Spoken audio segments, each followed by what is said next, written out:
Today we talk about how can you link with social accounts on your app. We go to figure out the solution or know how you can do that in your app. So you just follow these ways, then it's going to work with you.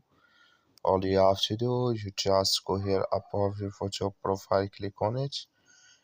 So then it's going to take you to this list. It's going to show for you like this. Click here on photo profile. So then it's going to take you to next here. Then all you have to do now, just click on edit.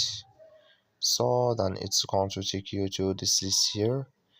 Then you come here to social accounts, and here can you link it with your X, and here with your Telegram. So that's all you have to do. I wish now I give it. That's all you have to do to link with your social accounts.